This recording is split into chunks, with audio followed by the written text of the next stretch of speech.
কবিতার নাম ছলচাতুরীর ওজন ভারী। কলমে এবং পাঠে আমি ইতি মণ্ডল।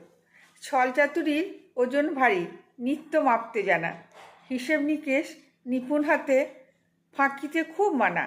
টাকা পয়সার আকার শেথা, মনেই ছবি আঁকে, স্বপ্নের রং হিজিবিজি খুব, সঙ্গে মোহর থাকে। স্বপ্নরা বেশ দামি তখন, মনটা অভিজাত, সম্মানরা মাননীয়, অঞ্চলে বেশ খ্যাত। তাই তো মন পাপের বোঝা বাড়াই ধীরে ধীরে, ভাবনাগুলো ভবন জুড়ে ভীষণ নৃত্য করে। অন্ধকারের আলো জুড়ে জুয়ারির কারবার, জীবন সুযোগ আর দেবে না শুধরাতে বারবার। ভালো তোমায় হতেই হবে বাঁচতে যদি চাও, নইলে তুমি বুঝবে সেদিন যতই পস্তাও।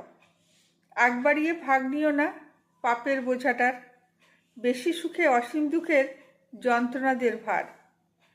তাই তো বলি আয়না চলে সততার কুড়ে ঘরে, ত্যাগ কর ভাই ভাগ নিস না রাজবাড়িটা জুড়ে। নমস্কার।